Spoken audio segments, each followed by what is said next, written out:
Hi. Hello. Welcome. Happy Monday. I hope everybody had a good weekend. I had a decent weekend. It was alright. I was busy. Did stuff. Played an evil cleric. It was a good time.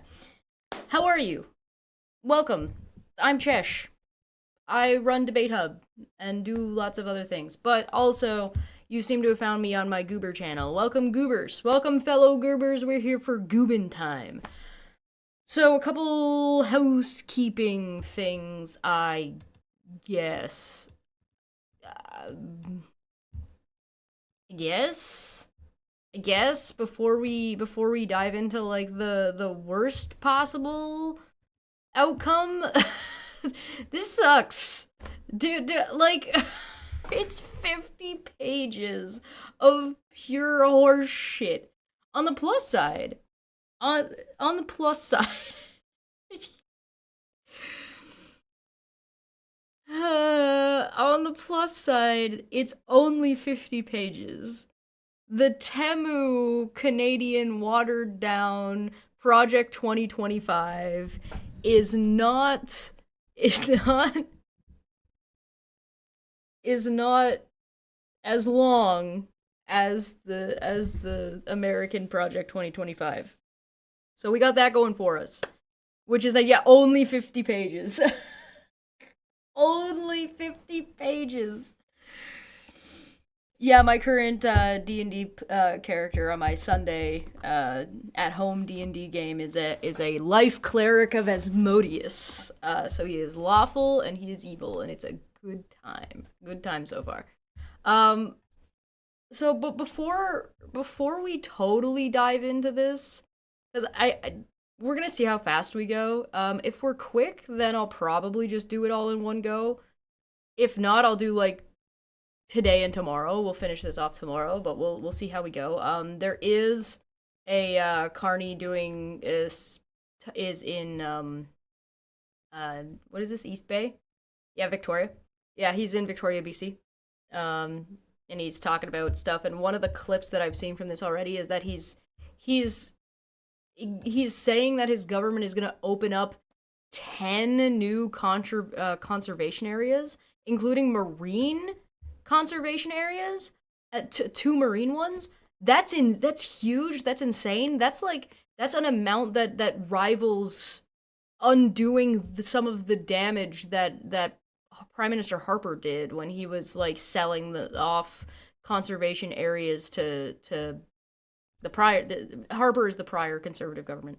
Um Selling them off to like Nestle. So like 10. Oh, and also apparently if he gets in, he's also doing national parks free entry for Canadians for the summer, which is something Trudeau did a couple years ago.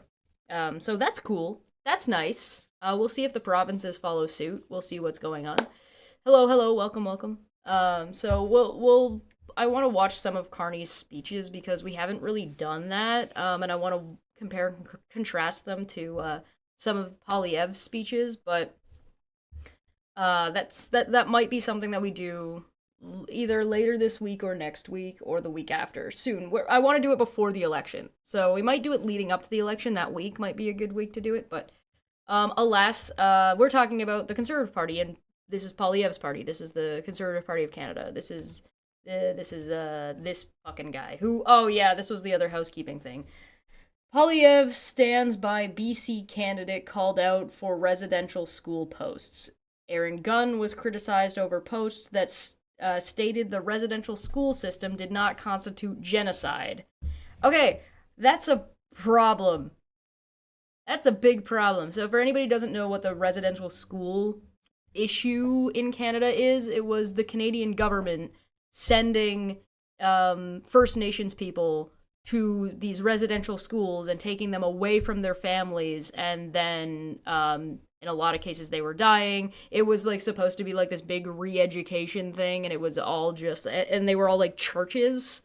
And so like, because this was back in like old-timey days when churches had that kind of, when churches dominated the school space as well. And it was like intentional from a government standpoint. This is like John A. Macdonald, like the most racist Canadian racist that ever racist into racist town. So there's there's a few fucking problems. So like Polyev has this really weird attachment to John A. MacDonald, which is like this really weird romanticized history thing that he's doing, and it's really, if you're gonna pick somebody, not a good choice of who you're gonna pick. Again, the most racist that ever racist in Canada. Like I don't know, I don't even know if there's a more racist person in Canada's history. Um, so that on top of standing by this, on top of the other First Nations issues that Polyev has, specifically including but not limited to him telling everybody that the Indigenous people of Canada just need to stop asking for handouts and just learn the value of hard work. So wasn't there recently, a few years ago, a mass grave found of these children? Yes, there was. Yep, that was a thing. That's one of the reasons why it's so prevalent and why it's so problematic that he's just trying to pretend this didn't happen. And then why Polyev, as somebody running for prime minister, is supporting somebody who's just denying. This is like Holocaust denial. This is like Canadian Holocaust denial. Yeah, 751. Yes. It was, yes, it's a big deal. This is real big. 751 unmarked graves found at residential schools. Yeah, 2021. Yeah, this is a big deal. This is a big problem. So, this is huge. In better news, in contrast, Mark Carney has invited Zelensky to attend the upcoming G7 summit. So that's cool. That's nice. So the next meeting. When is the next G Summit meeting? Hold on, I looked it up before, but now I've forgotten. Hold on. G7 Summit. I think it's in June. I believe it's this year. G7 Summit, yeah, June 15th to the 17th of this year. So it will be after the election, but it would be, I don't, what would Polyev do if he won? Uninvite Zelensky? Like, but there's also, like, there's been calls in Canada to uninvite or just say that Trump's not welcome, or that Trump's gonna come to Canada and get arrested. So there's like a couple of ideas being tossed around in Canada about how this is gonna get handled. I've also seen a couple of people saying, "Hey, he should invite Netanyahu, and then when he lands, arrest him." So we'll see. We'll see, but it is a big deal, and it makes sense for something. This makes sense for Canada to do. It makes sense for Canada's been standing by Ukraine the entire time. Canada also stood by Poland back in World War II. This is to be expected. This is very much in line with Canada's way of handling any kind of like invasions. I did see Carney say probably the most pro-Palestine thing I've ever seen a leader say recently. Hold on, let me see if I can pull it up real quick, because I thought it was a big deal. I don't know how you guys feel about that. I thought it mattered. I believe I posted it on Blue Sky. Hold on, hold on. Where is it? I saw it and then reposted it because I was like, ew, it's on the evil place. It's on the evil site. We don't like that place. That place sucks. We don't go there. That place is garbage. Oh yeah, and Elon Musk has just been crying about how he like hopes the tariffs go away and that there's free trade again. And it's like, so you're just like crying that you want everything to go back to what it was before you took a chainsaw to it? Oh wow. I'm so impressed. Here we go. Let me play this for you guys. I make this bigger. Biggen. So it's in French, but I'll play it so you can hear it. Je veux absolument vous parler de Gaza, de la crise humanitaire qui sévit. Évidemment, le massacre du 7 octobre est quelque chose d'horrible que personne ne voudrait revivre. C'est bouleversant. Mais M. Netanyahou répète encore ces dernières heures qu'il veut s'accaparer de bandes de certains territoires dans Gaza et ultimement toute la bande de Gaza. Que diriez-vous à Netanyahou pour mettre fin à la crise humanitaire, faire libérer les otages et ne pas occuper Gaza? Est-ce possible? OK. Je commence avec un thème commun dans les trois situations du Canada, de l'Ukraine et du Gaza. Okay, so for anybody who couldn't read what it says at the bottom, or for anybody who doesn't know French, which includes me, he said that he wants to start off about things that are in common, right? Common themes is what he said. He just compared Canada, Ukraine, and Gaza, treating them as if they are in the same situation. That is massive. One is that's a really good way to present the situation to get Canadians on board. Two, it shows a solidarity between Canada being bullied by America, Ukraine being bullied by Russia, and Gaza and Palestine being bullied by...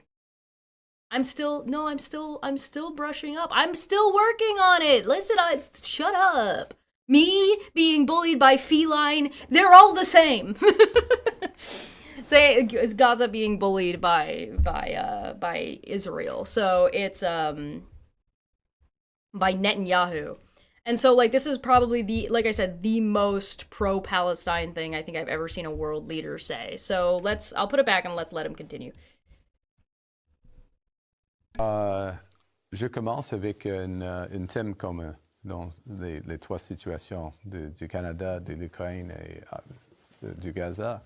Ça concerne l'intégrité territoriale. Ça, c'est absolument intouchable. C'est intouchable. Les Palestiniens doivent avoir droit à leur territoire et Gaza. Absolument. OK. Première chose. Deuxièmement, il faut faire tous les efforts afin de rétablir le cessez-le-feu au Gaza, de recommencer l'aide humanitaire. Cette situation est horrible à Gaza maintenant. Et il faut... le Canada peut jouer un rôle en ce qui concerne l'aide humanitaire, mais surtout renforcer les principes et d'être là pour les principes, la dignité humaine, les droits humains. All right, so there's a couple of things going on here that he's saying. One is that the territorial rights should be untouchable. Two, that the ceasefire needs to be reestablished as soon as possible, and then aid needs to resume in Gaza. And then, with the context, please keep in mind that the context of what he's saying is when you include that the territorial dispute, should the rights to territory and Palestinian territory ought to be untouchable, then he turns around and says, we need to stand up for the principles and it must be reinforced. That is mobilizing Canadian peacekeeper talk. That's the kind of talk that you hear when Canada's like, yeah, we're training Ukrainian soldiers in Ukraine. Yeah, we're sending Ukraine weaponry to enforce their borders and enforce their rights. You have to reinforce these things. This is not as passive as it sounds. And I want to point out that Mark Carney is saying this. He is saying this during an election campaign. This isn't something he said years ago. This is something he's saying while he is running for prime minister. Canada and its principles. Canada standing up for Ukraine. Canada standing up for territorial disputes against larger groups. Comparing Israel to Russia. This is the most aggressive clear message that I have seen come out of any world leader to this point about Palestine. People in Palestine, when they're talking about Palestine, particularly in politics, and particularly in American politics, are super fucking vague. And they're super like, yeah, Palestine deserves to live, and Israel has rights to their territory, but remember, Hamas is bad. Like that, he's not even mentioned, there's no talk of that. He's talking about a territorial dispute. He's like, no, this is a problem. This needs to be fixed. And what's going on there is absolutely horrible. And we need to stand up against that. That, to me, that's huge. I think it's important. I'm happy about this. This is the type of thing that I would want to see. But that's just my opinion. Maybe other people have other opinions. But if I don't even know what I would think if we ended up with Canadian peacekeeping forces in Gaza. I don't even know what that I don't even know what I would think about that. Especially when we have ramping up of military, especially when we have Canada, France, and the UK poised to and Denmark to a degree, poised to fill in the power vacuum that is America.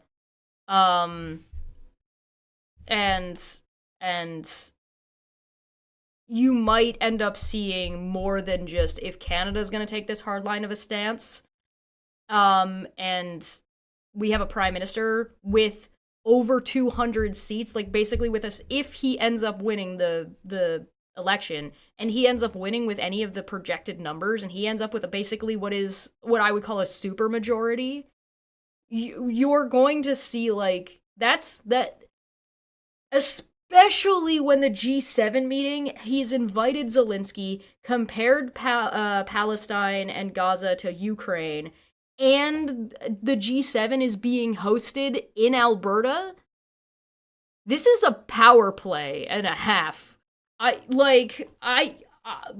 Especially with everybody being like, we're not dealing with America anymore, and America funding Israel, like, this is gonna shift some shit. This is gonna fucking this attitude is gonna shift some things. And I'm kind of okay with it. I'm kind of okay with that. So let's let him finish talking. I'm sorry. Let me put it back and let him finish what he wanted to say. Le cessez-le-feu au Gaza, de recommencer l'aide humanitaire. Cette situation est horrible à Gaza maintenant. Et il faut le Canada peut jouer un rôle en ce qui concerne l'aide humanitaire, mais surtout renforcer les principes et d'être là pour les principes, la dignité humaine, les droits de tous les individus, n'importe quelle région dans le monde. Merci. Merci. Quelques questions. So there is a degree that you could look at this. You could look at this and be a little bit more cynical about it and be like, well, that's nice words. Are you gonna do anything? And I think that the question is can Canada do anything about this? And I think the answer is yes, if Canada wants to. Canada is in the G7. Canada does have a lot of resources. Canada does have a lot of expertise. Canada does have a lot of Canada has more military power than people realize, which is I'm okay with also. And so, like, this is something that Canada can do, and by reframing what's happening in Gaza and what's happening in Palestine, I think this is really important. Reframing it as Hamas versus Israel and viewing it as a territorial dispute with a humanitarian crisis. And we all of these countries in the G7 agree about human rights and human dignity and want to enforce what those things are. Framing it that way suddenly changes the game. It changes the entire perspective of the conflict. Because then it's not about terrorism this, ambiguous information that. It's about, no, people are starving to death. People are being bombed indiscriminately. People don't have access to food and water and like any kind of cleaning, any clean living situation. And that ought to be part and considered and we're talking about civilians, we're not even talking about combatants, right? So removing Hamas entirely from the scenario. I don't know, maybe this is just a Canadian attitude, but this seems to be, there is, and like throughout this entire thing, there's always been a far more lean towards Palestine in this conflict in Canada. I've noticed it when I've taught, like, I'm watching conversations online, and when I've talked to American friends where they have a different, like, their perspective of it is just way different than mine, and I'm just like, huh? so like, I don't know if it's just like a Canadian attitude, like the perspective is just different. I don't know. I just think this is really important, and I think this could really, really change things, given Canada's election. But there is one other thing that I wanted to talk about before jumping into this.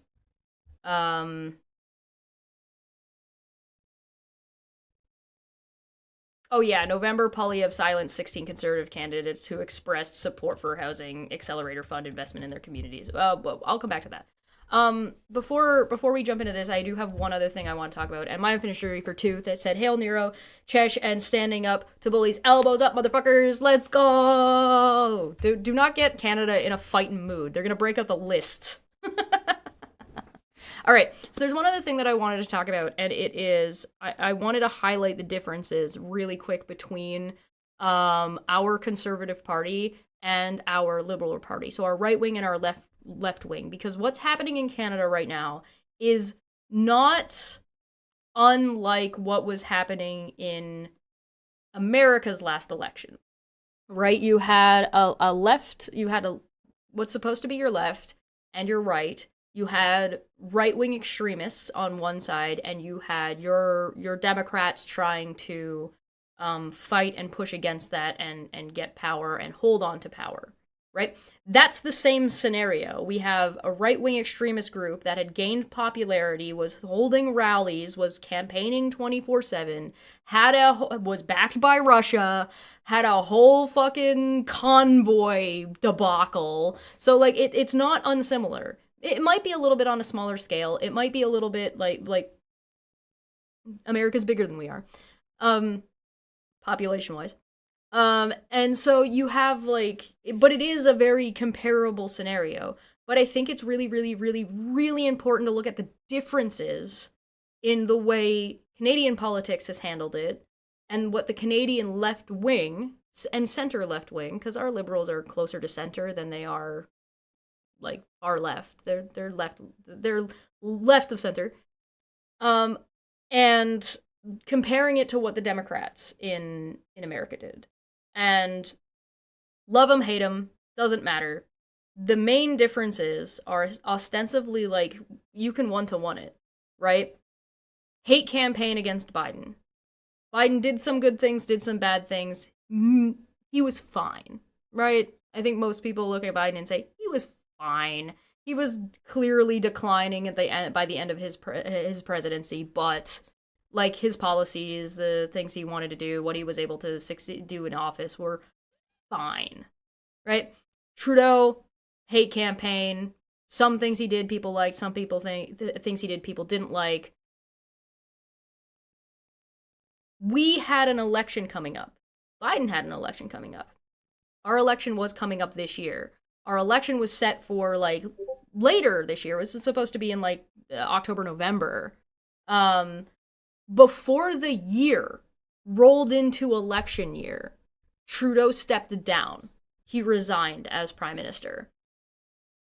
And they called an election, and they brought in Mark Carney. Mark Carney was only a little bit known by the Canadian populace. Like, they didn't know very much about him. They would have heard his name from a couple of things where he was being praised by the Conservatives. He's also a PhD. He's also a PhD in economics. The main thing that the main voting concern of the voting populace. That matters. That's a big deal. And that all happened before the election year started. So Carney was able to get this momentum, first off, from his own party, Second off, by coming out and being like, we're just going to get this thing that everybody hates, we're going to get rid of it. Whether it works or not, we're going to get rid of it. We're going to get rid of this thing that everybody hates. So he listened to the people and did the thing that they wanted him to do, and it didn't look like he was folding because he was the new guy coming in. It wasn't Justin Trudeau being like, okay, everybody hates this thing, fine, I'll get rid of this thing that I thought was a good idea. No. There's no folding happening here. He's a new guy coming in and being like, listen, we tried this, it worked in some ways, it worked in other ways, people hate it, we're gonna get rid of it. And completely cut the legs out of what the Conservative Party was trying to push was the bad thing. So all of the slander for the Liberal Party that was reliant on Justin Trudeau loses its power. All of the issues with the carbon tax, because that was what the big deal was, lost its power. Poilievre is a career politician. The big thing that everybody's concerned about is economics. Carney's an economist. A well-known one. He also has, he aligns with progressive ideals. Climate change. Smart climate change that doesn't fuck up your banking. It doesn't mess up your economy. That doesn't sacrifice your pay. It doesn't sacrifice your work. It's an industry. He treats green energy as an energy industry, as an energy business, like every other energy business. The way you should. And he has a history of these things. He has a history of dealing with crises. So all this happened before. Then Carney gets to take advantage of this momentum that he gets from the Liberal Party, because the Liberal Party was like, no, this is the guy that we want. In fact, some of us aren't even going to run because we are coalescing and working together. Work together. Hear me out.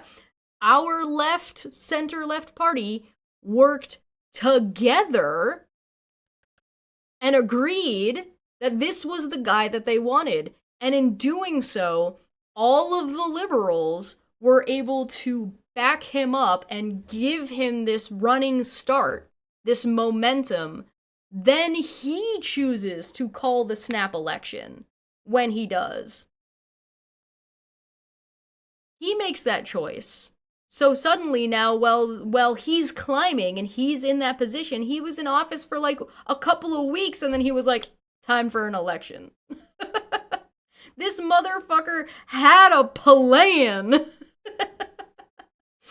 And he's being consistent. And so but the things that he's talking about, economics, housing, conservation, fixing wealth inequality, investing, creating jobs. And all of these things are coming with how. Not just, we're just going to axe the tax. It's like, okay, that doesn't mean anything. What does that mean?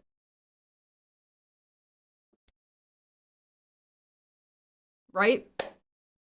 So if he comes up with it, and sure, maybe there are issues with one plan versus another plan, and maybe this plan isn't perfect, and we can talk about that, and that's fine. I don't think Carney is perfect. I'm okay with that. Especially when look at what you're comparing him to. Poilievre has nothing to go on. He doesn't have policy. He doesn't have... He hates women. He hates fucking... that's 50% of the population. He doesn't like the native, or the indigenous peoples. He doesn't like the First Nations people in Canada. He is slimy, he's a jerk, but that was what was granting him this momentum, right? He was doing the same thing Trump was doing. He was being a jerk, but he was playing it as he was telling it how it is, and he was, talking down to those, the big wigs, and he was talking about those liberal shills, and, the woke media, and, there's only two genders.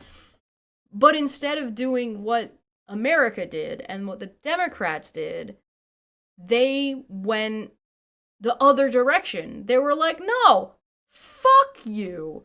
We don't need to cater to you. You're already unpopular. People just don't know you're that unpopular yet. Watch, we'll show you. By comparison, they're not playing the same slander game. They're not playing it at all. They're like, he votes against housing. So when he says we want to build the homes, that doesn't mean anything. He keeps voting. Even if you build more homes, that doesn't mean they're going to be affordable. How are you going to make them affordable? What's your plan? Oh, you don't have a plan? Oh, you've been voting against fucking affordable housing since you were the housing minister for Harper? Oh no. 2 genders, male and housewife. Yeah, buzzwords and slogans. Right? So what the Democrats in America could learn a lot by looking at what the Liberal Party did. Again, whether you agree with the policies, whether you think there's issues with the policies, whether you like Carney, whether you dislike Carney, whether you liked Trudeau, whether you hate Trudeau, whether you like the Liberal Party or you don't like the Liberal Party, the numbers are speaking for themselves. The polls, the attitude, the message is getting across. People are listening, people are involved, people are understanding, people are uniting. And there's also, it really helped. Like, this would have been a way harder time if Trump didn't, like, fucking decide to make himself the common enemy of all Canadians. That has certainly helped the Liberal Party, but in this race would have been a lot closer. I still think you probably would have had Carney winning. I still think you probably would have ended up with a liberal, but it might have been a liberal minority government. But Trump going out of his way to make himself a common enemy for Canada to rally behind, and then Carney being able to use that and take that momentum and run with it and take advantage of that for his campaign. The Conservative Party had the same opportunity. They could have taken advantage of this as well, and they failed, and they didn't. Same with the NDP. The NDP could have taken that and ran with it, and they didn't, and they failed. So the only party in Canada that's been able to take advantage of this, this united front that Canada is putting forward is Carney, and he's using it to talk about these progressive ideas and putting these progressive things forward, and he's rolling some things back. He's like, he gets to be like, hey, you remember the good old days when there was a shitload of manufacturing and a shitload of housing happening after World War II?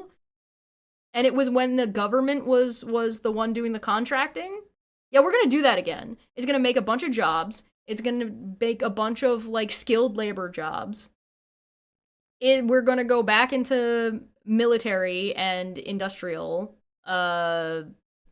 building, manufacturing, stuff like that, right? So we're talking about building robots that build stuff. Then we're talking about the automotive industry that's going to take a giant hit. There's going to be a bunch of people out of jobs. Well, guess what? Applicable trade skills. Here, take these and let's refit all of this to do military gear. Which is what's going to happen. Environmental and climate policies. We're talking about, like, and infrastructure growth. Where do you think the houses are going to be built? You think they're going to be built in the fucking center of cities? No, they're going to be built up and north. You're going to have there's going to be new fucking towns. There's going to be new cities. That's what's going to happen. This is going to be explosive growth. And the biggest thing that's in Carney's arsenal right now is talking about how this is bad, this situation sucks, but 1, we know what we're doing, we know how to handle it. 2, we're capable and we can handle it. We don't even need anybody's help. And guess what? This is an opportunity. And we should take it. That messaging alone, even without all the details, would have carried him pretty fucking far. So what should the Democratic Party in America take from this?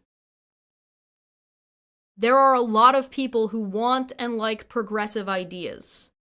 Having principles and stating those principles, regardless of whatever the opposition decides they want to call you for having those, slander and name-calling shouldn't affect you. You should not be participating. Stand by what your principles are, and then do something. Have a plan. Have a rallying call. The people in America are not happy. They are not pleased. They're not pleased with the Democrats. They're not pleased, and they're very, very much not pleased with Trump. Take that momentum and do something with it. Good fucking God. Yeah, trains. More trains. Give me trains. Trains, please. Please. Trains, please. Trains and bikes. Thank you very much. But yeah, I just think that this is a really, really big thing that people really, really should be considering. You should really think long, and Americans should be thinking long and fucking hard about the differences between what's happened in Canada in response to right-wing extremism showing up in our politics, and the way our different parties handled it, and the way the population has reacted, and what those things, how was it handled, and what did they do?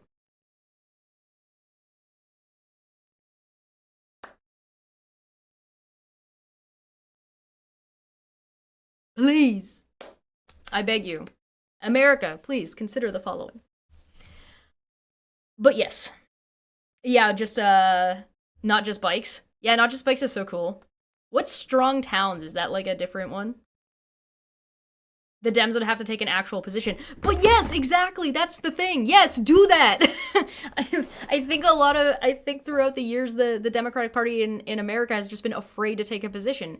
Kamala Harris was brought in too early. She wasn't able to hold any was brought in too late. Wasn't able to hold any positions. Didn't push back on Biden at all, and was just ended up being like fused together with him. So there was no view for any actual. There was no vision.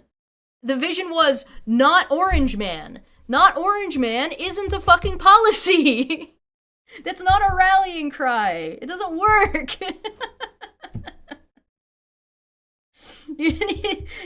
Fuck. Come on. But alas. Oh, I know what not just bikes is.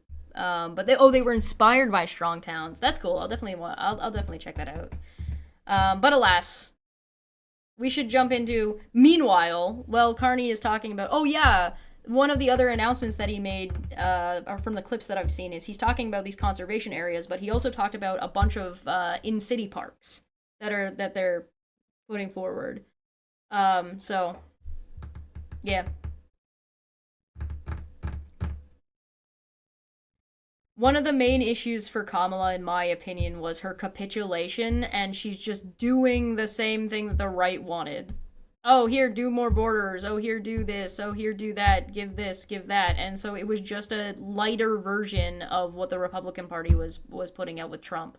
But Trump already had the momentum. Trump already had the people, and Kamala lost the left, because there is no left in America. Anyway.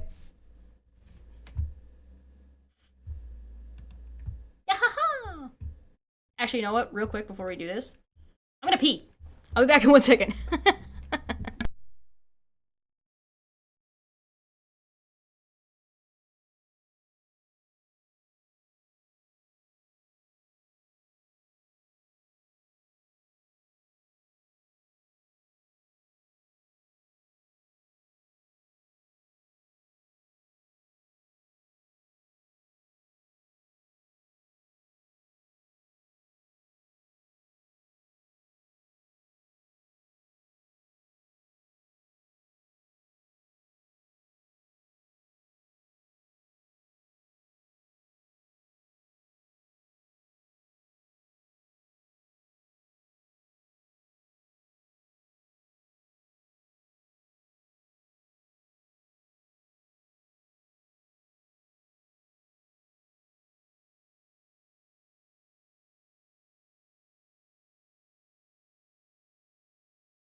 Anyway, yeah, I just wanted to briefly mention that and point that out, because I think that there's a lot of, like, there are people who are better at it than me that could do a pretty decent,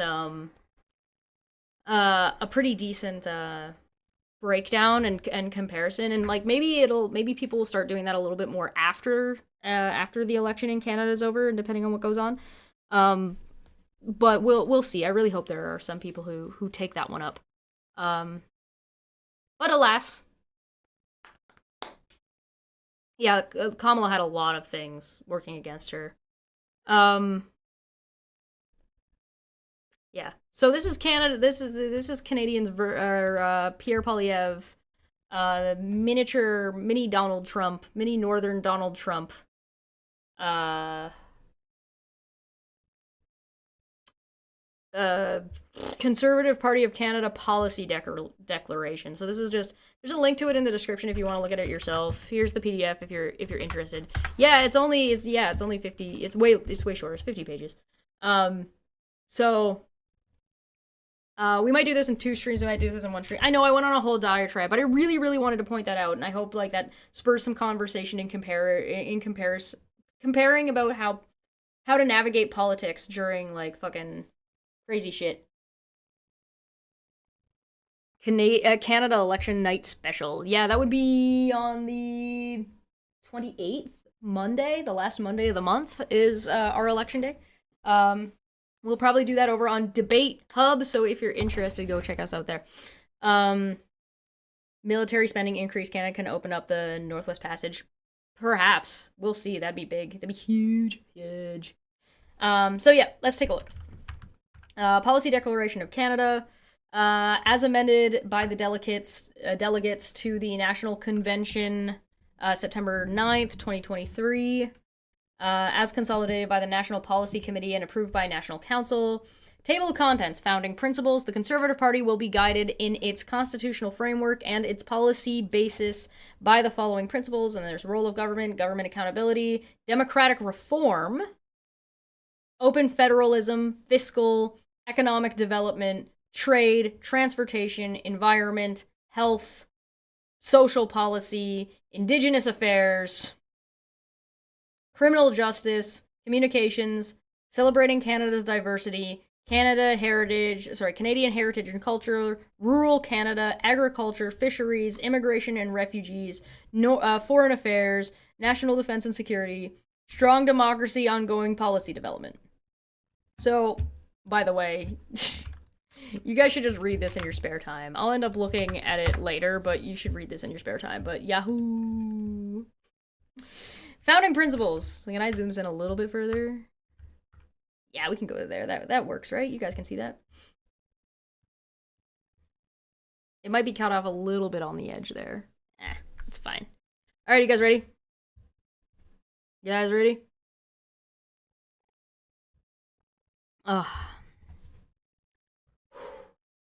Conservative Party will be guided in its constitutional framework, but its policy basis by the following principles: a belief in balance between fiscal responsibility, compassionate social policy that empowers the less fortunate by promotion self-reliance, and is that an error? Am I already finding a fucking ChatGPT error? Promotion of self-reliance and equality of opportunity, and the rights and responsibilities of individuals, families, and free associations.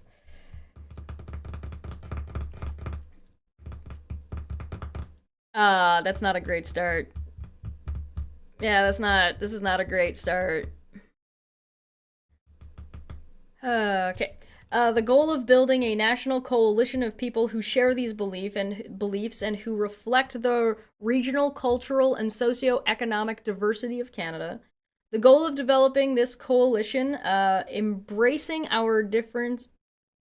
That should be a semicolon, I think, not a comma. The goal of developing this coalition, embracing our differences and respecting our traditions, yet honoring a concept of Canada as the greater sum of strong parts. I hate this verbiage. And what about those who don't share the beliefs? Yeah, good question. Next question. The Conservative Party of Canada will operate in a manner accountable and responsive to its members. A belief in loyalty to a sovereign and united Canada governed in accordance with the Constitution of Canada, Charter of Rights and Freedoms, the supremacy of democratic parliamentary institutions, and the rule of law.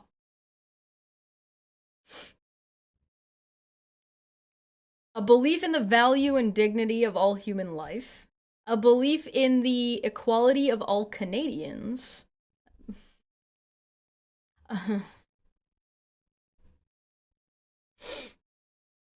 I don't know if my bias is just there's a lot of words in here that are doing me a heckin' concern. I should have gone and gotten my Tim Pool hat. A belief in the freedom of the individual, including freedom of speech, worship, assembly, and association. A belief in our constitutional monarchy, the institutions of parliament, and the democratic process. A belief in the federal system of government as the best expression of the diversity of our country, and in the desirability of strong provincial and territorial governments, where all must be treated so that the constitutional boundaries of governance between the federal and provincial authorities are respected for mutual and national benefits.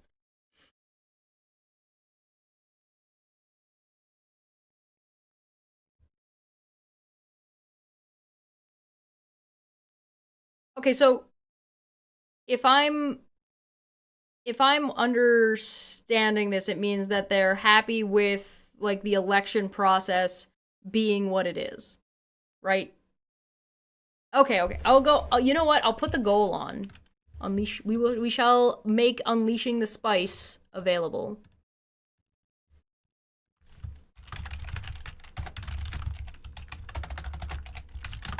And I will go get the hat.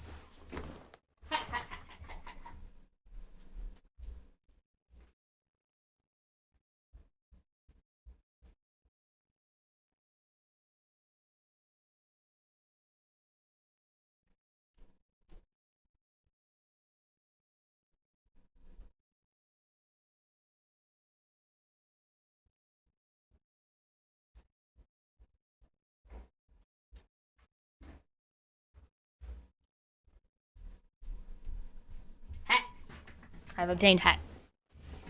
Alright. Thank you, Borg. I'm glad that my reading capabilities are assisting. Okay. Rule of law sounds woke, yeah. A belief that English and French have equality of status and equal rights and privileges as to their use in all institutions of the Parliament and government of Canada. I mean, good. I agree with that. A belief that the best guarantors of the prosperity and well-being of the people of Canada are the freedom of individual Canadians to pursue their enlightened and legitimate self-interest with a free competitive economy. Okay. I mean, I feel like you should be allowed to do that regardless of what the economy is doing, but why are we tying those things together? Why is there a semicolon at the end of this? This colon makes sense. Why is there a semicolon here? And a semicolon here? And a period here? I usually agree with vague positive statements. Yeah, I know, right? This vague positive statement in a bubble is a vague and positive statement.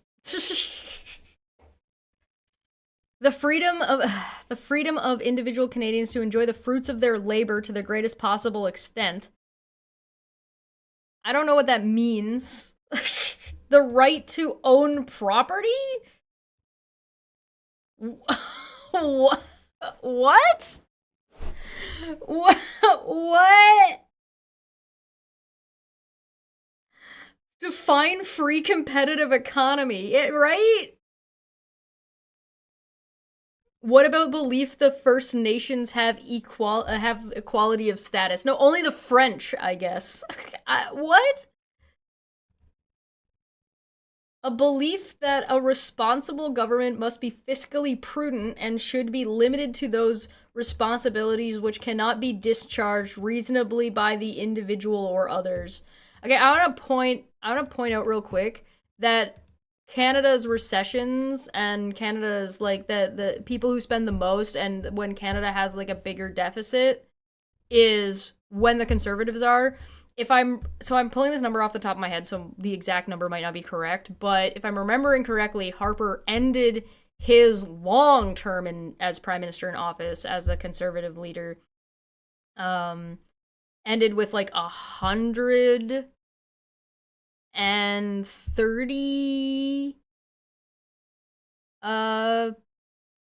is it trillion or billion? Trillion, I think, in debt.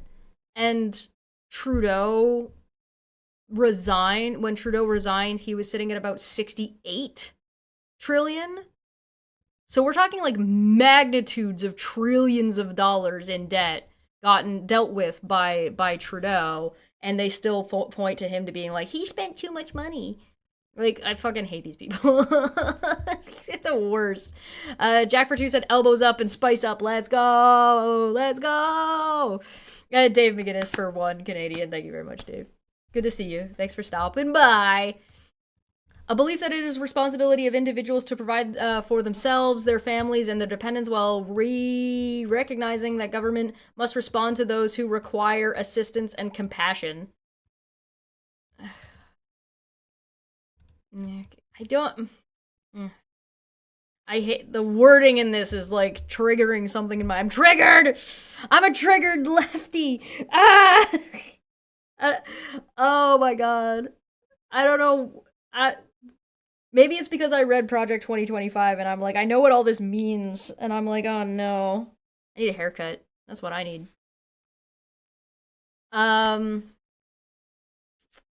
A belief that is a belief that the purpose of Canada as a nation state and its government, guided by reflective and prudent leadership, that's twice they've put prudent in there, is to create a climate wherein individual initiative is rewarded, excellence is pursued, security and privacy of the individual is provided, and prosperity is guaranteed by a free competitive market economy.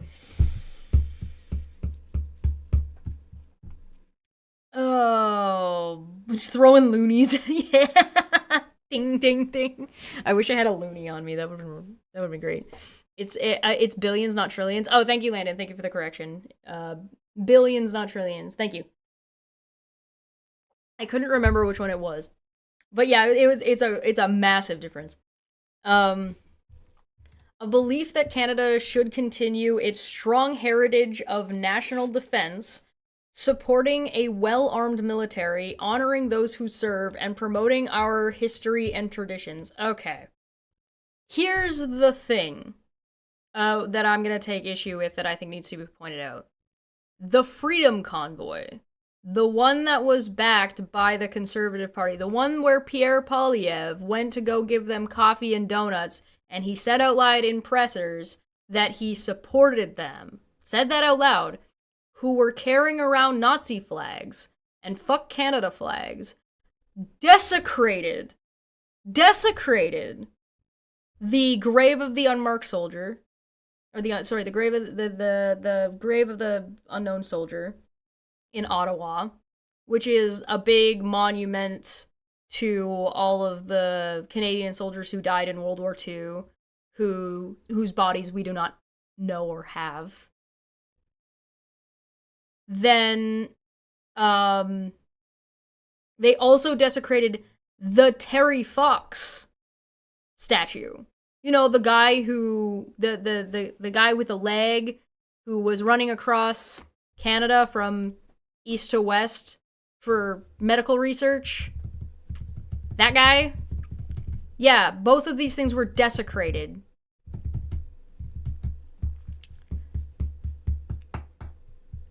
That were backed by Poilievre, the leader of the Conservative Party. So do not tell me, and do not come to me with your fucking horseshit of the founding principles is that we care about honoring those who serve and promoting our history and tradition while you're sitting there jerking off fucking John A. MacDonald.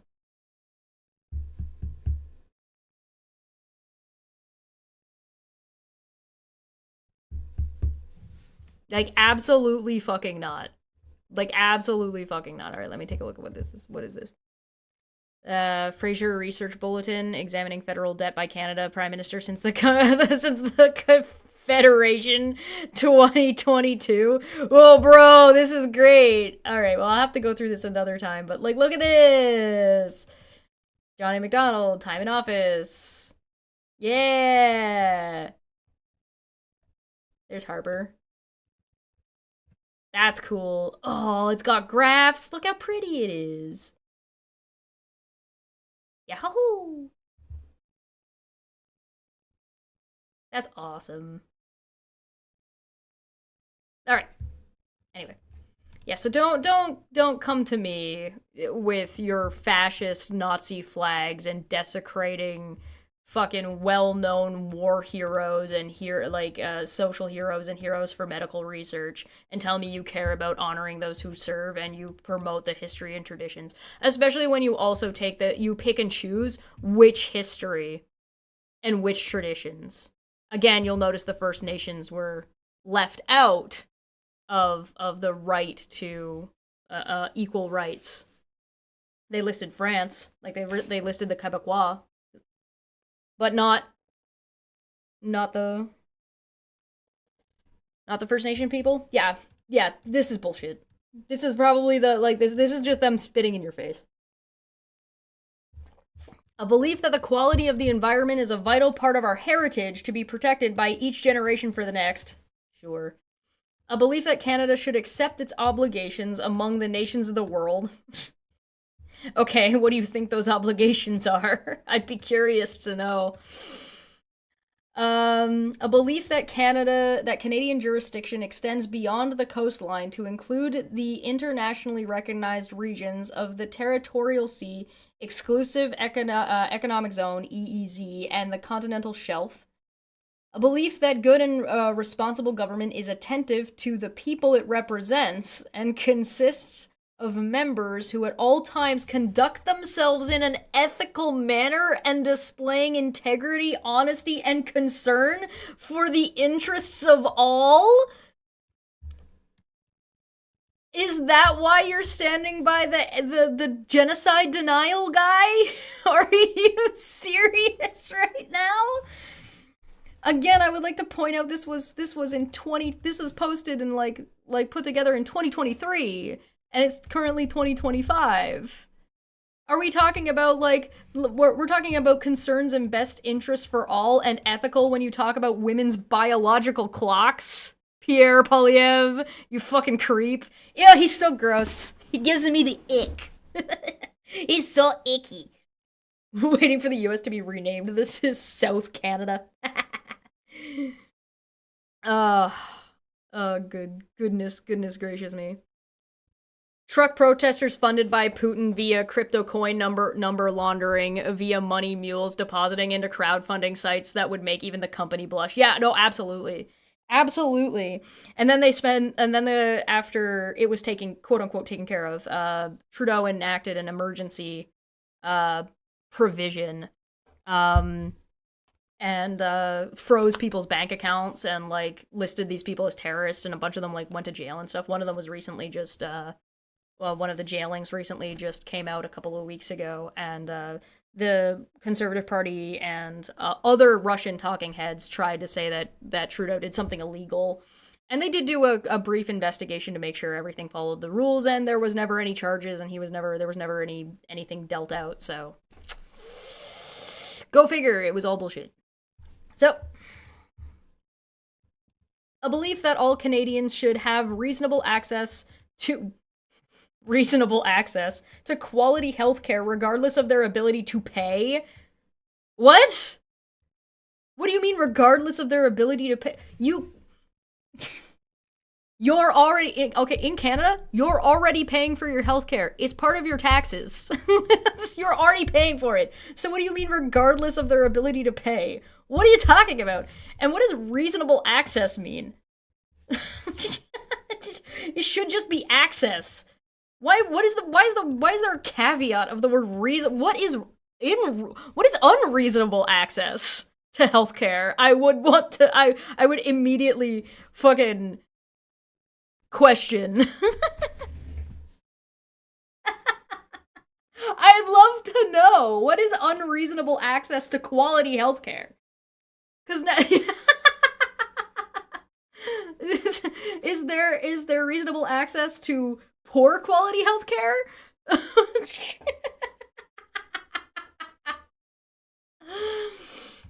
A belief that the greatest potential for archiving social and economic objectives is under a global trade regime that is free and fair.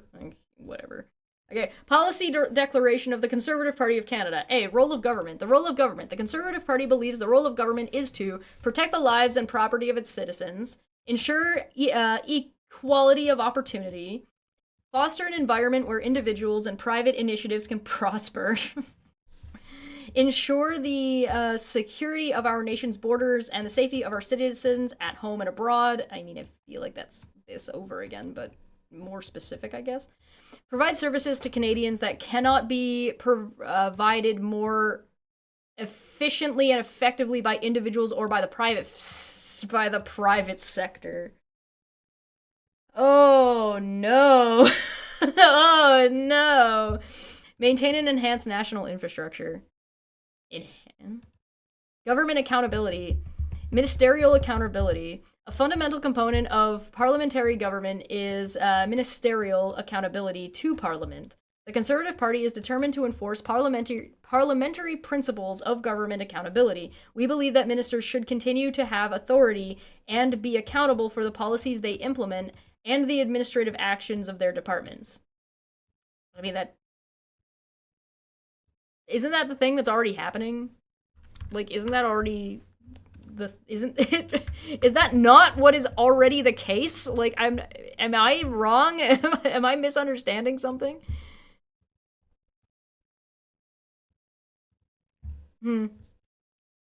Okay. Government, 3, public service excellence. The Conservative Party believes that all Canadians, sorry, give me 1 second. I do see you, Johnny. I'll address what you're saying in a second. I don't want to make you feel like I'm not paying attention. I'll get to you in a second. I just want to get through a little bit of this and then I'll address it. The Conservative Party believes that all Canadians deserve an efficient, effective, and independent professional public service. Independent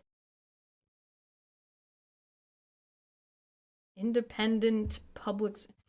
We believe the government should build upon the whistleblowing protection legislation to ensure that those who expose corruption and wrongdoing are protected from reprisal.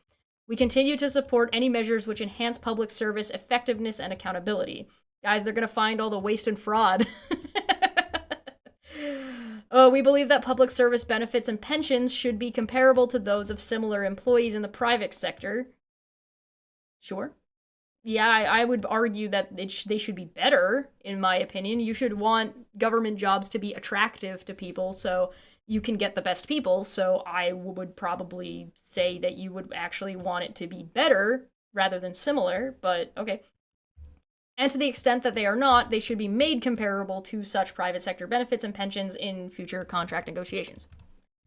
Sure, good. I agree with this. This is fine. Sound financial management. The Conservative Party believes, 1, government should continue to strengthen the internal audit and comptrollership functions of government, ensuring that program delivery matches the intent of the program. Spending is measured against objectives, and cost overruns are brought to the immediate attention of Parliament. The audit is the role of the Treasury Board. The General Auditor should be able to table reports with the Clerk of the House of Commons while Parliament is not sitting and have them made public through the Speaker. And the government should ensure transparency, accuracy, and of confidence in the government's finances by providing the Audit General with full access to all documents from all federal organizations, including all agencies, Crown corporations, and Canadian Pension Plan Investment Board and foundations. It sounds like extra bureaucracy, but this doesn't surprise me considering this is coming from the Conservative Party that tried to hold a vote of no confidence against Trudeau multiple times and failed every single time. The Conservative Party of Canada will reform the supply system to strengthen the criteria in order to prevent awarding contracts to companies who put into play our national security and in return consider that there are a number of Canadian firms highly qualified and capable of also assessing contracts. Okay, so that's moving government contracts, and instead of doing those in the government. He's talking about privatizing it. So this is Doge. This is mini Doge shit. On the other hand, that's probably a terrible idea. I don't think I want national security in the hands of private companies. Personally, I don't think that's a great idea. That seems like not seems very small-brained. And I do think this is a little bit rich coming from the Conservative Party leader, who still to this very day, after years, has not gotten his security clearance. When it took Mark Carney 3 weeks to get it. Government duplication and waste. So I'm sorry, did I not just tell you this is they're gonna count? They're gonna get all the waste and fraud, guys. The waste and fraud. The Conservative Party believes the government should implement detailed process to streamline government services and eliminate waste, unnecessary overlap, duplication between the levels of government and within and between the departments of the federal government. A conservative government will undertake regular reviews of all government spending programs and terminate those programs whose objectives are no longer valid or have already been met or whose objectives are not consistent with the objectives of the government. Oh my, it's the same! Oh no! Oh no! Oh, I hate that. That's terribly. Sounds like Doge. Yeah, this is Doge. This is, we want to hire Elon Musk. Because again, if you remember, he said private firms. Private firms. Oh, good God. And the one that gets me at the end of this is like, maybe you'd agree with, reviewing the spending programs, right? And maybe you would agree with terminating programs whose objectives are no longer valid, whatever that looks like. And maybe you might be able to agree with, oh, well, the job of this is already done, so we don't need to have this here anymore. And whose objective, this is the one that nobody should agree with, regardless of whether you like the Conservative Party or not, whose objectives are not consistent with the objectives of the government. That means if it doesn't agree with the Conservative Party, because this is what the Conservative Party wants to do if they're in power, so the objective of the conservative government, right? So if you have a housing program, for example, if you have a program that benefits farmers, if you have, for example, if you have something like USAID, for example, and the conservative government is like, nah, that doesn't align with our objectives, that they should just cut it, and it should just be terminated. That's not how that works. That's terrible. We've already seen how that is collapsing the United States and causing hundreds of thousands of people to lose their jobs.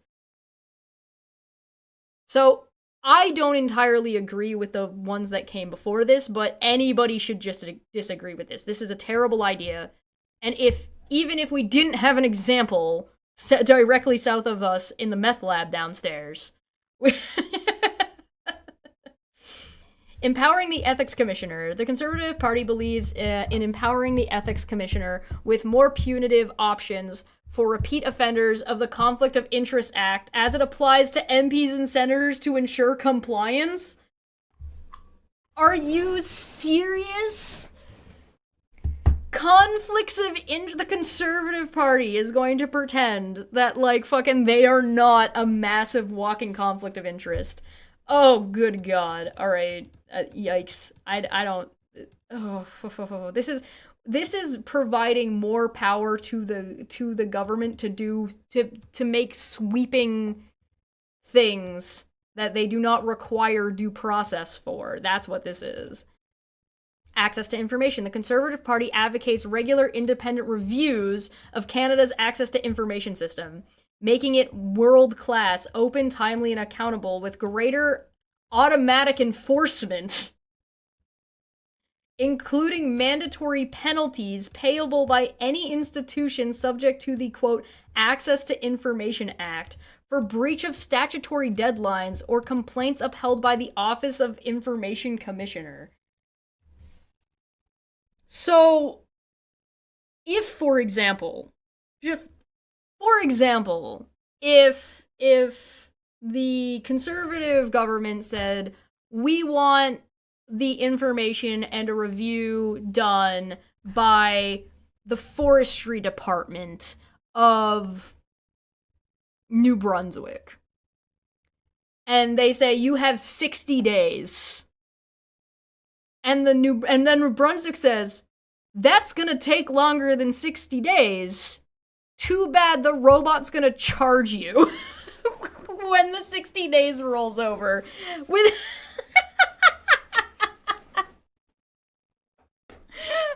you know what also makes this like a bit of a problem?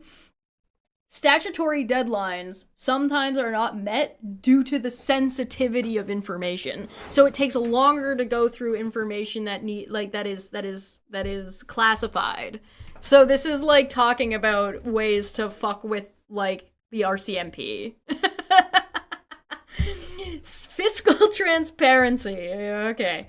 The Conservative Party will mandate government inquiries, departments, and Crown cooperations to broadly increase data published in machine-reliable formats using prevailing open standards. Furthermore, the Conservative Party will add criteria for recipients of public funds to publish outcomes via open data.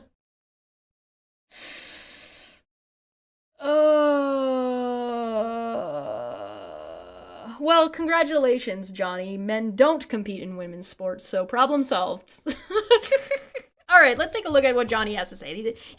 Johnny seems very upset. They say, "Oh no, I was gonna read it. No."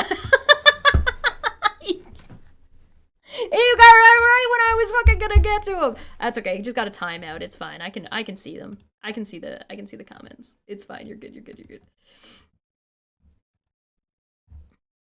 Let's take a look. What are we looking at? What's Johnny so mad about? Johnny, why are you mad, bro? Let's find out why Johnny's mad. I gotta open some of these real quick. Hold up.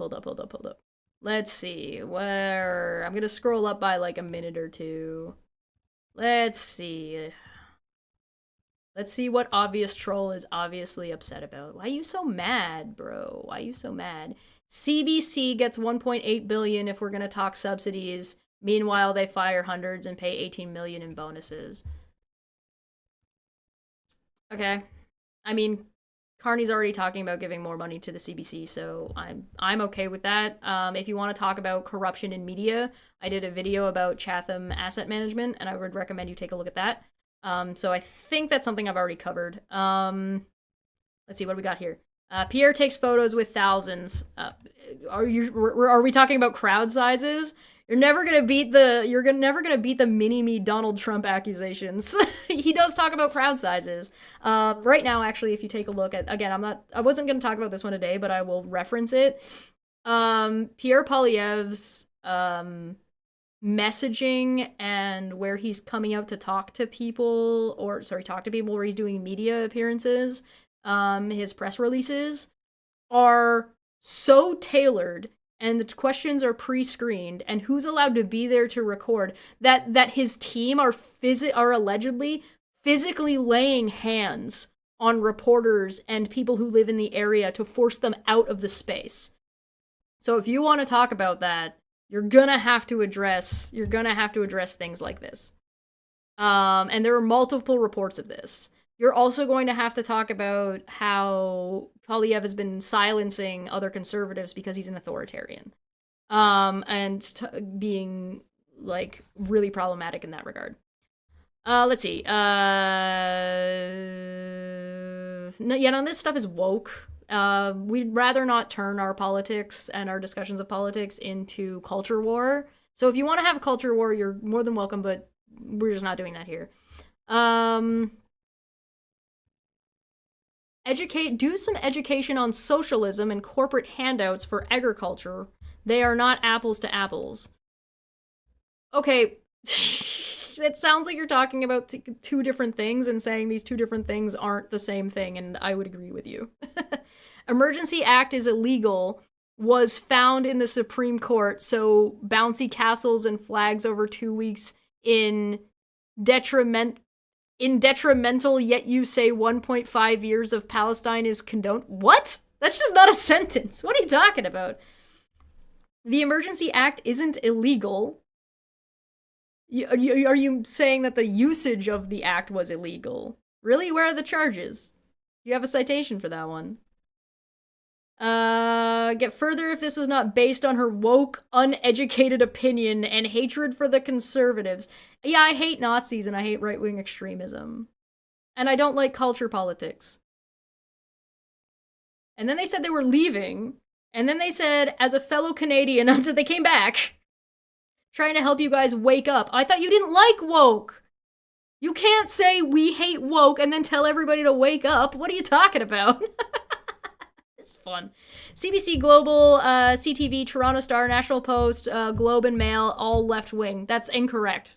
That is factually incorrect. Again, I did a video where I broke down where some of these places are getting their money from, specifically the National Post and the Toronto Sun and the Calgary Herald and a couple of other ones are all owned by Post Media, which is owned by majority by Chatham Asset Management, which is an American hedge fund conglomerate that also owns and has ties to right-wing politics and admitted in court to assisting Donald Trump cover up the Stormy Daniels stuff during the 2016 election. So, incorrect. I think it's cute how wrong you are. Security clearance, by the way, is a gag order. No, it's not. That's not what you that's just wrong. All right, we're caught up. So, let us continue. You know, listen, if you have a citation, you can put the citation in. Go ahead. I'm more than happy to pull it up later. Democratic reform. Back to business. Now that the very angry boy has been addressed. Officers of Parliament. The Conservative Party believes that, but we all agree, though, that this is Project 2025, right? This is just a redux. He took a photo with a white supremacist here in Halifax, like, last week. The well meeting with their groups. Oh, yeah, you mean Polyev? Yeah, of course he did, because he's an authoritarian. He's an authoritarian who's cool with Nazis. And yeah, I hate to be the bearer, but, like, I'm not gonna shy away from, I'm not gonna shy away from the accusation that I don't like the Conservative Party. I don't like the Conservative Party. But if you want me to like the Conservative Party, you're going to have to convince me by telling me things about the Conservative Party that I would like. Right? So, convince me. Why should I like the Conservative Party? Let's pretend I'm neutral. Why should I like the Conservative Party? What should I like about Polyev? He hates women. He votes against accessibility. He's an authoritarian, and he hangs out with Nazis. I feel like hanging out with Nazis is a deal breaker, regardless of what, if I found, like, if Carney was hanging out with Nazis and buying them donuts, I would take issue with that, because it doesn't matter what party you're a part of. But the Conservative Party being co-opted when it coalesced by right-wing extremists, I do not like right-wing extremism. I do not tend to like extremism, whether it's right or left. I do not like right-wing extremism. I don't like Nazis. I didn't realize not liking Nazis was like a thing that people didn't agree on all of a sudden. It seems like the only reason you wouldn't agree with not liking Nazis would be if you were pro-Nazi.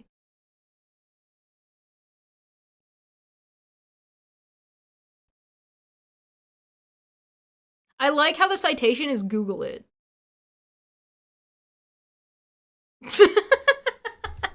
Hold on, I have a thing for this. I have a button for this. Citation needed. Yeah, if you don't know how to cite something in a Google chat without a link, then I don't know what to tell you. You might be a little bit too far. You might be a little bit too behind. A little bit too far behind, my friend. So, learn how to post a citation properly. Feel free to post your citation. The offices of Parliament. The Conservative Party believes that senior officers such as the Auditor General, the Chief Electoral Officer, the Comptroller General, Conflict of Interest and Ethics Commissioner, Information Commissioner, and Privacy. Sorry, I'm still laughing at that. Security clearance is a gag order.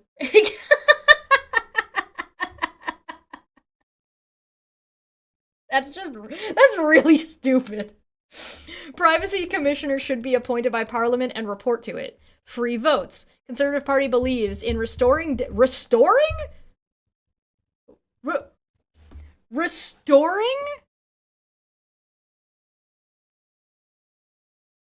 Chet, you need to wake up, go back to sleep to avoid being woke because we have a big problem. And if you're not asleep enough, you might notice them, and that's what makes the men box women in sports. Oh no!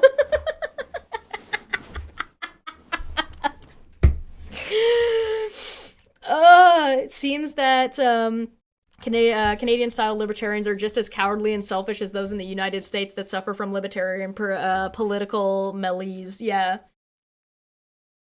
Okay, what do you mean restoring? Why is the word restoring in here? Conservative Party believes in restoring democratic accountability into the House of Commons by allowing free votes. What? How come it's gone? Where did it go? When did it go? What are you talking about?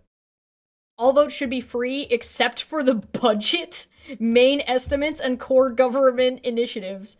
So, okay.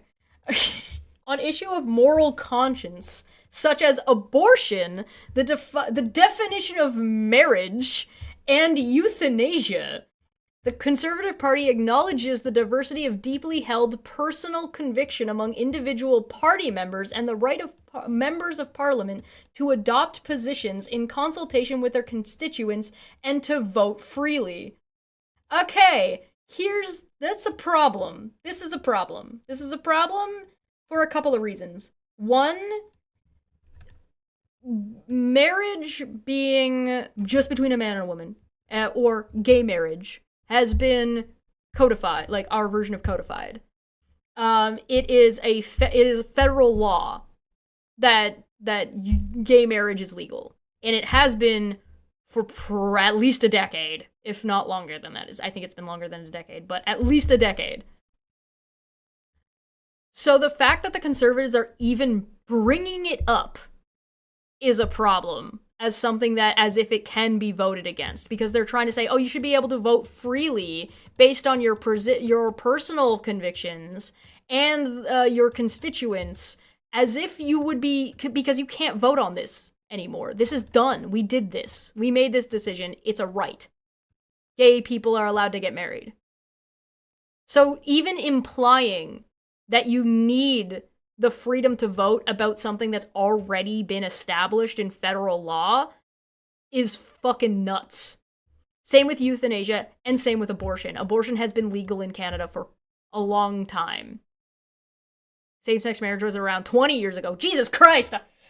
I lost a decade. 2 decades! So the fact that the Conservative Party wants to reopen such things for question and for voting is actually insane. To vote freely means that they can get a set of Albertans to put down those Canadians who don't speak white. Yes. Yes. This is so that provinces or areas can regionally decide that abortions aren't allowed here. Because again, if you think about like the provinces as if they are states, and there's a federal law, and the federal law is gay rights and being allowed to be married. Gay people are allowed to get married, right?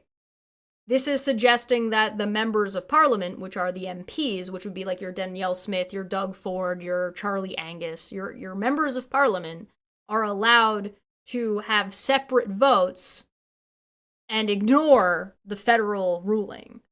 The federal ruling, which went through the court, like it went through our courts, and was deemed constitutional.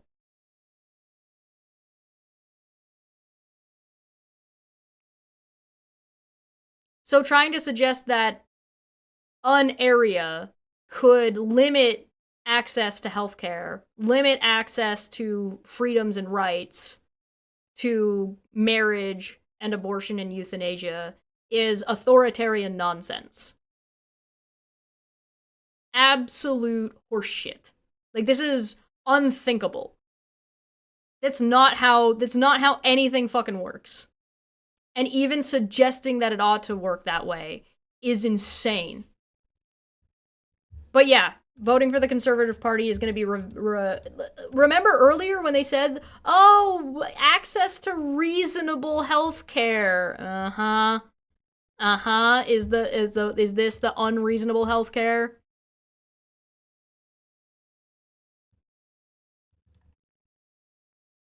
Why wouldn't you think you'll be more free with less rights? You think we're fucking stupid? Supreme Court judge appointments. The Conservative Party believes that nominees to the Supreme Court of Canada should be ratified by free vote in Parliament after receiving the approval of the Justice Committee of the House of Commons. So they want to readjust when and who's allowed to become... They want to change the system. Even though they said earlier they believed in the system, they want to change the system. Senate reform.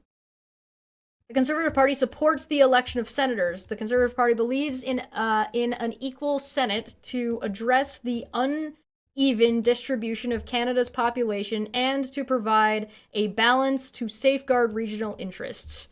We believe that wherever the people of a province or territory by democratic election chooses persons qualified to be appointed to the Senate, the government should continue the practice of filling any vacancy in the Senate for the province or territory from among those elected persons. Okay.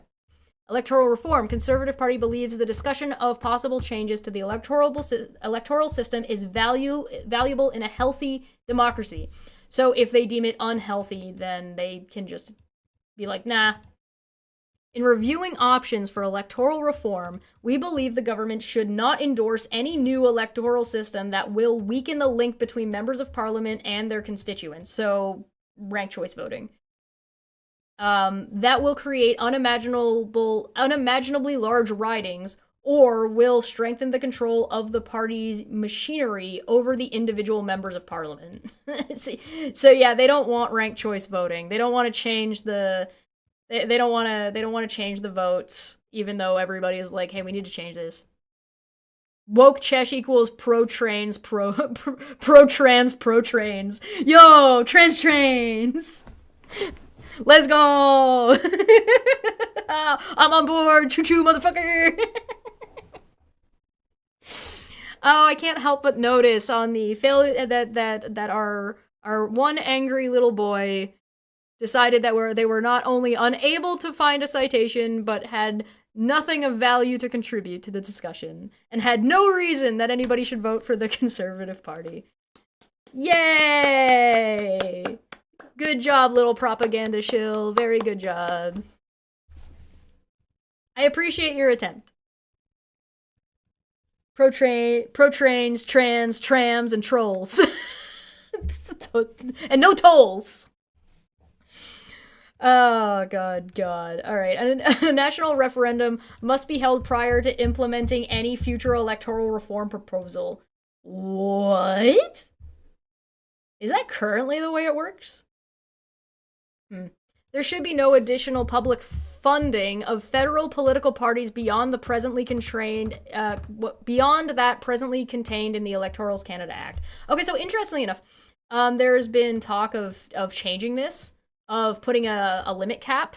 So not necessarily changing it by adding, but changing it by removing options. And so I think that's interesting. So I don't know what their implication is here, but whatever. We believe that foreign contributions to Canadian third-party organizations should be disallowed.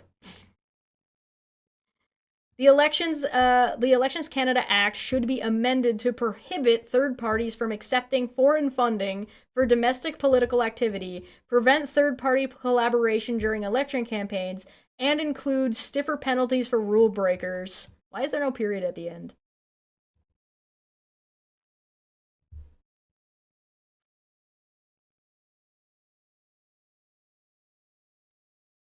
So are we gonna how would that affect the the proven Indian interference in getting Polyev the seat in the Conservative Party.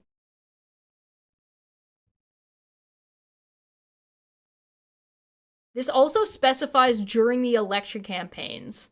So what about outside of election campaigns?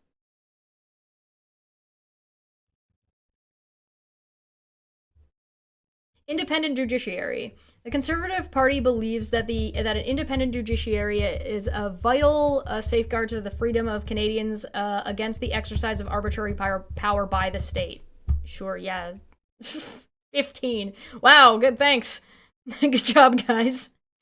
Is this a different font size?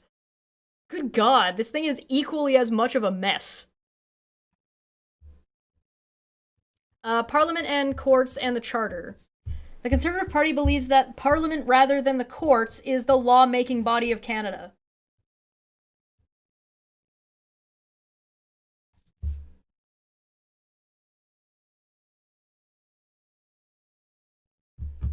David says Pierre doesn't know anything about the Indian interference in his election because he doesn't have a security clearance.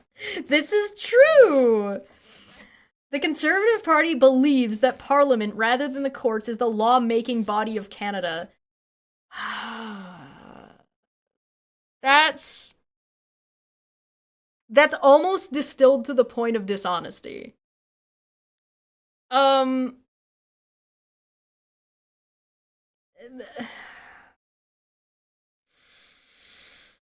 laws that are written in Parliament and proposed and passed in Parliament have to also be passed by the courts, because the courts are there to help do the check and balance thing and decide if it follows and is in line with the Charter of Rights and Freedoms.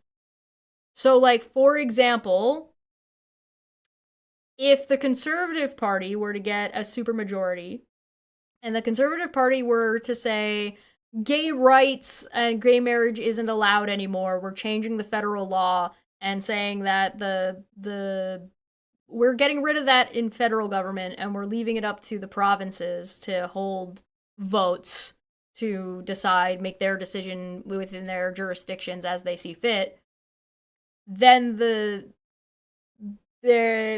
normally that would get challenged in the court to say, actually, this is against the Constitution. But the Conservative Party is saying the Constitution, that the courts don't get a say. They believe that the court shouldn't have a say, and they should be allowed to do what they want, with no check and balance. We support the establishment of a parliamentary judicial review committee to prepare an appropriate response to those court decisions that Parliament believes should be addressed through litigation. We reaffirm the legitimacy of the Charter of Rights and Freedoms, including Section 33 notwithstanding clause. We support legislation to remove authority from the Canadian Human Rights Commission. Remove authority from the Canadian Human Rights Commission and the Canadian Human Rights Tribunal to regulate, receive, investigate, and adjudicate complaints related to the Section 13 of the Canadian Human Rights Act. Oh, good God. Damn it. This fucking guy. Oh my God. Alright, so let's pull it up. What is Section 13 of the Canadian Human Rights Act? Hate messages. That is bad. Seriously bad. Yeah, that's very bad. Christy! Welcome to the Canadian Conservative Party's version of Project 2025.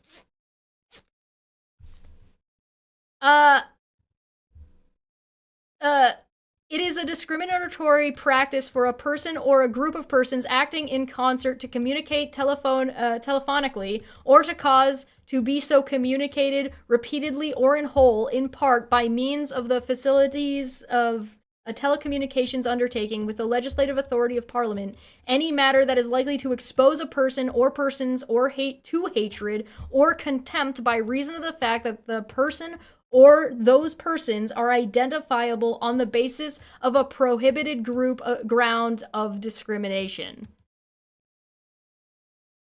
2. For greater certainty, subsection 1 applies in respect of a matter that is communicated by a means of computer or a group of interconnected or related computers, including the internet, or any similar means of communication, but does not apply in respects to a matter that is communicated in whole or in part by means of the facilitated of a broadcasting undertaking.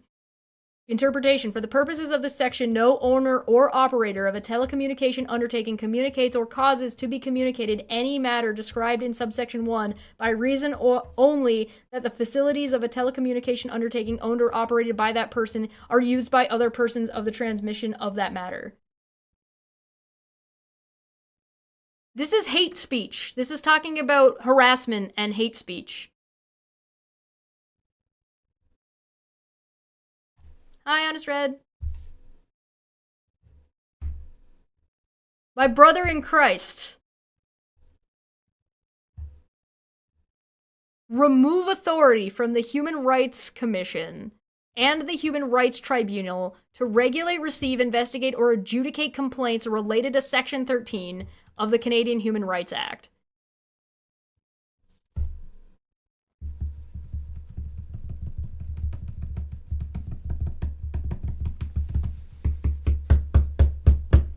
Conservatives pro-discrimination. Yeah, that's what that is. That's what that is.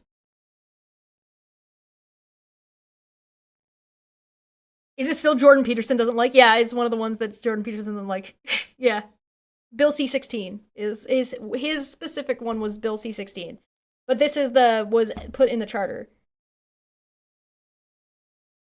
Yeah, Johnny, what do you think of removing authority for people's rights to not be discriminated against by race? Which, by the way, discrimination against race already includes white people, asshole.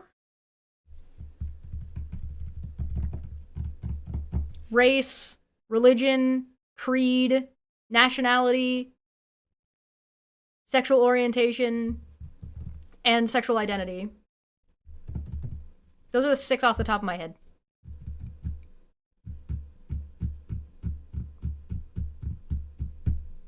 Yeah, gender. Yeah. I think sexual identity is the way they word gender, but I might be wrong. And pro-dictatorship with the support of the notwithstanding clause. Yeah, they want to reaffirm the notwithstanding clause, but then also remove people's ability to investigate and adjudicate fucking hate crime and discrimination.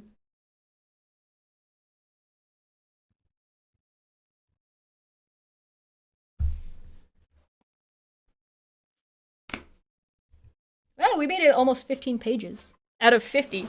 This is going to take longer than... Actually, no, it's not going to take longer than I thought, but I spent too much time comparing the American election last year to the one upcoming this year. So, this is... Again, I would like to point out that they wrote this and codified it within their own party in 2023. That's what it said at the top. 2023. We're talking about the Conservative Party contesting abortion rights, federal abortion rights, trying to get rid of that, the federal rights to that. Contesting gay marriage and gay rights and euthanasia.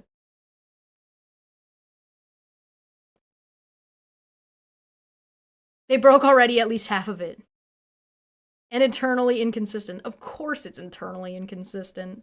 We support your rights and freedoms, except we don't support your rights and freedoms, and we want to revoke those. And also we want to take away your ways of getting those things rectified and dealt with and fixed. So if you're getting discriminated against because you're white, you have no legal recourse. If you're not getting hired at a place because you're gay, you have no legal recourse. If Canadian Tire says you're not allowed to shop here because we don't take your kind, too bad. By the way, this would that's the type of protection that protects you from your political affiliation. So if you're a Nazi and you're trying to get a job and everybody knows you're a Nazi and everybody's like, fuck you, and they're discriminating against you for being a Nazi, you have legal recourse. I think you should be discriminated against, but the law says we have to, like, not do that, I guess. So, you know, I wouldn't, you know, I think that a Nazi flag should also, though, if you're flying a Nazi flag, I feel like that should fall under hate speech and should be litigated as such. So if you've got, like, bumper stickers on your cars and you've got, like, you can't just drive around with the N-word on your fucking car, you know what I mean? So, like, I feel like Nazi paraphernalia and Nazi regalia should fall under that. I don't think anybody's ever tried to litigate that, though, so it might, but I don't think anybody's tried. I don't know if it might also fall under freedom of expression. So I don't know. I'm not sure. I think it should fall under hate speech, but that would be for lawyers to figure out.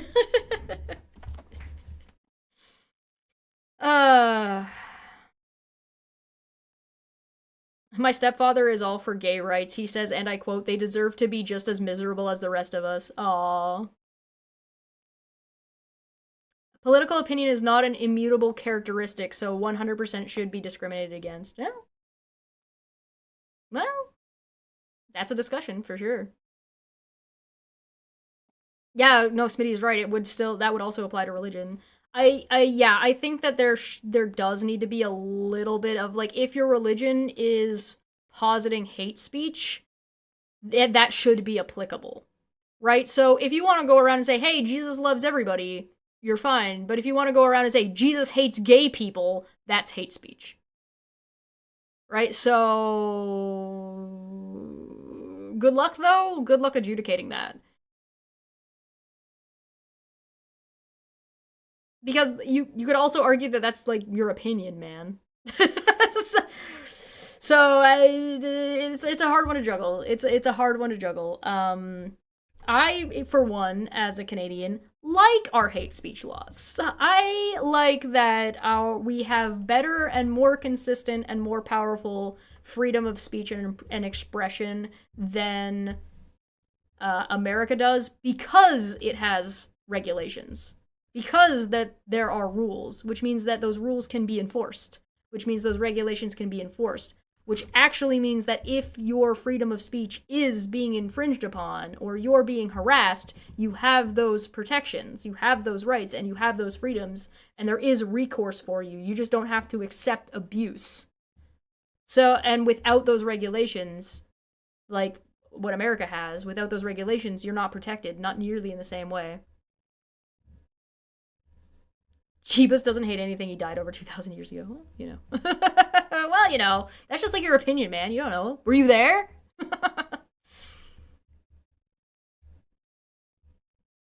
But alas, all Abrahamic religions would be banned. I don't think so.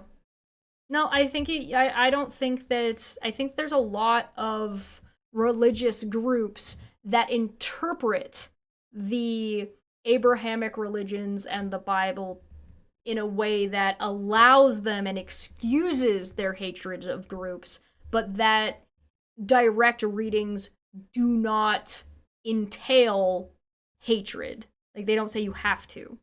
Like, that's not part of the teachings. That's something that is added in by people and by groups, not what is. You don't have to hate people to believe in God, right? Particularly, like, you'll take an interpretation of thou shalt not lay with a man the way you lay with a woman, to say, therefore gay people are sinning and going to hell, right? But you're talking about Old Testament versus New Testament, so you can already throw it away and say, well, Jesus already died for our sins, so it doesn't matter. It doesn't matter what is and is not a sin. So you would I don't think you'd have to throw them away, but the churches would really have to adjust their dogma, because I think a lot of that is, you'd have to do a lot of, like, religious reform, which I think a lot of churches, at least in Canada, maybe this is my experience, at least in Canada, a lot more churches are more accepting of trans and gay people than not.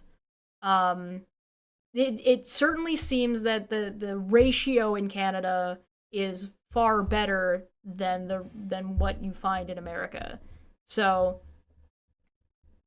you know.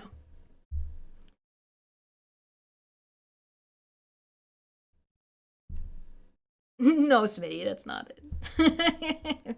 Funny though. Reform Nazi. A neo-Nazi still being a white supremacist is still a fucking Nazi. If you were to, like, what are we talking about? The teachings of Hitler? I think that I don't think Mein Kampf should be banned. I think you should be allowed to read what is in Mein Kampf, and you should be allowed to interpret and learn and understand and take from it what you can and learn from it and do better.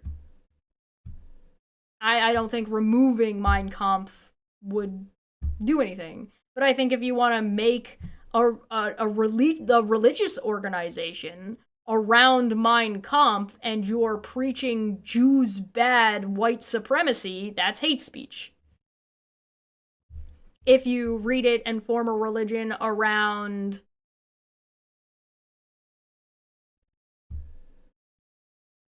I don't know, some kind of progressive idea that maybe exists in Mein Kampf. I don't know, I haven't fucking read it. Or you say, hey, this is a piece that we learn from in our religion, and we study Mein Kampf, and we study this, and we study this, and we study this, to take lessons from them, and don't do hate speech, and don't say these people are bad people. You can learn things in a book and do good things with that information, right? Are modern Nazis still under the World War II surrender? It would be funny. All right, I'm going to wrap it up. It's time for Merp Mart. I'm going to get on out of here. Thank you for joining me. We'll chat more over on Twitch. I'm going to get out of here. We'll cover more of this tomorrow, and I won't go on a preamble that's way too long about the differences between the way Canada has handled their elections and dealing with right-wing extremism versus the way America did. And I really do think that I want to talk about that more. I think people should discuss that a little bit more than they are right now, because I think it's very, very, very pertinent information. I'm gonna get out of here. Thank you so much. I appreciate you guys coming.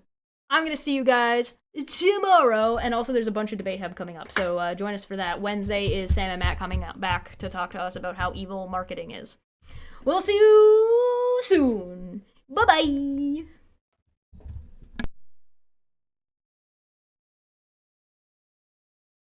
Don't forget to vote.